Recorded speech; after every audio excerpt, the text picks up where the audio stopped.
चलिए गाइस, एक फनी वाकया सुनाता हूं। ये बात है सन 2008 की, जब नॉर्थ अमेरिका में एक बंदा प्राइवेट बैंक को लूटने के लिए बैंक में घुसता है। जैसे वो बैंक में गया और जैसे तैसे करके उसने लॉकर खोला तो लॉकर में पैसे ही नहीं थे। तो बंदा नाराज हो गया और नाराज होने के बाद उसने बैंक के मैनेजर पर केस कर दिया, ये कहते हुए कि जब वो बैंक में लूटने के लिए गया तो बैंक में पैसे ही नहीं थे और इसमें बैंक की गलती है और उसे बैंक से मुआवजा चाहिए। गाइस, क्या कॉन्फिडेंस लेवल पाया है। चलिए गाइस, इंडिया के बारे में एक और इंटरेस्टिंग सवाल मैं आपसे पूछता हूं। क्या पता यही सवाल अमिताभ बच्चन हॉट सीट पे आपसे पूछ ले। सवाल यह है कि इंडिया का पहला इंजीनियरिंग कॉलेज कौन सा है। इंडिया में सबसे पहले खुलने वाले इंजीनियरिंग कॉलेज का नाम बताना है आपको। क्या आप जानते हैं?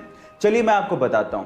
वो है IIT Roorkee, Indian Institute of Technology Roorkee. इसे 1847 में Thomson College of Civil Engineering के नाम से खोला गया था। क्या इसके पहले तक इफेक्ट आप जानते थे? और अगर नहीं जानते थे तो चैट सेक्शन में जरूर लिखिएगा।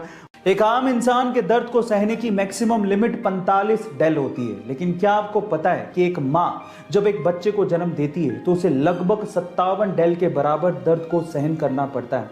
और ये दर्द उतना ही है जितना कि 20 हड्डियां एक साथ टूटने पर होता है। अब आप अंदाजा लगाइए कि कितना ज्यादा दर्द होता होगा, लेकिन फिर भी एक मां सिर्फ अपने बच्चे के लिए इतना दर्द सहन कर जाती है। लेकिन मैं आपकी जानकारी के लिए आपको बता दूं कि जो महिलाएं गर्भावस्था में तितली आसन करती हैं, उन्हें अपने डिलीवरी के दौरान कम दर्द सहन करना पड़ता है। गाइस, इस वीडियो को उन माओं के साथ, उन महिलाओं के साथ शेयर करिए जो अभी मां बनना चाहती हैं या बनने वाली। अपने क्रिकेट के पैशन के लिए जब वो टिकट कलेक्टर की गवर्नमेंट जॉब छोड़ रहा था तो शायद उस दिन उसे भी अंदाजा नहीं होगा कि उसकी गिनती एक दिन महानतम क्रिकेट कप्तानों में होगी। जी हां, मैं बात कर रहा हूं महेंद्र सिंह धोनी की, जिसने अपनी कैप्टनसी में भारत को T20 world cup, one day world cup, champions trophy और न जाने कितने इंटरनेशनल टूर्नामेंट जिताए हैं। गाइस, अगर आपको भी अपने सपनों पे भरोसा है और अगर आप अपने सपनों के लिए कुछ भी कर गुजरने को तैयार हो तो आपके सपनों को हकीकत में बदलने में समय नहीं लगता।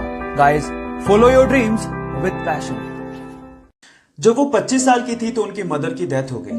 तब वो एक बुक लिख रही थी। अफसोस की बात यह थी कि उन्होंने अपनी मदर को बताया भी नहीं था कि वो एक बुक लिख रही है। उसके जस्ट थोड़ी दिन बाद उनकी शादी हो गई, एक बच्ची हुई।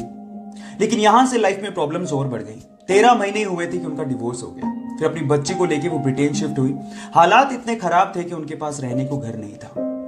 कैफे में अपनी बच्ची को गोद में रख के उन्होंने बुक लिखना जारी रखा, छोड़ा नहीं। जैसे तैसे करके उन्होंने अपनी बुक कंप्लीट की। लेकिन जैसे उन्होंने कम से कम 12 पब्लिशर्स को यह बुक भेजी, उन 12 पब्लिशर्स ने ये कह के उस बुक को पब्लिश करने से मना कर दिया कि यह बुक बच्चों को समझ में नहीं आएगी। लेकिन वो कहते हैं ना, लक फेवर्स द ब्रेव, कुछ ऐसा ही हुआ।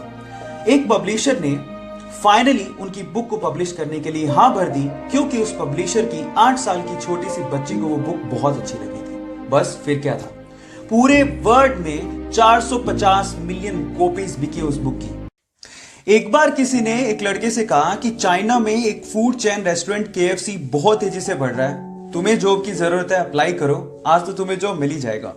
जब शाम को रिजल्ट आया तो 24 लोगों में से सिर्फ एक ही का सिलेक्शन नहीं हुआ और वो लड़का वही था। 3 बार में मुश्किल से इंग्लिश की डिग्री लेने के बाद उसी लड़के ने 30 अलग अलग जॉब के लिए अप्लाई किया, लेकिन कहीं से भी उसका सिलेक्शन नहीं हुआ। हर जगह से रिजेक्शन का सामना करना पड़ा। एक बार तो वेटर की जॉब के लिए वो बंदा 4 घंटे तक धूप में खड़ा रहा, लेकिन वेटर की जॉब भी उसे नहीं मिली। पुलिस स्कूल से उसे यह कह के निकाल दिया that you are good for nothing, मतलब तुम किसी लायक ही नहीं हो। आप जानते हो उस इंसान का नाम क्या है? वो इंसान चाइना की सबसे बड़ी ई-कॉमर्स कंपनी का फाउंडर है, जैक मा। हमें उसकी वर्थ में इंटरेस्ट नहीं है। सवाल यह है कि इतनी बार गुड फॉर नथिंग सुनने के बाद भी वो इंसान ट्राई कैसे करता रहा यार। जब उनसे सवाल पूछा गया तो उन्होंने जवाब दिया, जब मेरे साथ वालों का सिलेक्शन हो रहा होता था और मेरा नहीं होता था, तब मैं अपने आप को बोलता था कुछ तो खास है मुझ में। Look at the attitude. और अगर आपका ऐसा एटीट्यूड रहा गाइस, तो मैं आपको गारंटी देता हूं जिंदगी में आप वहां तक पहुंच जाओगे जहां तक जैक मा पहुंचे हैं। So guys, stay motivated, believe in yourself, focus in you.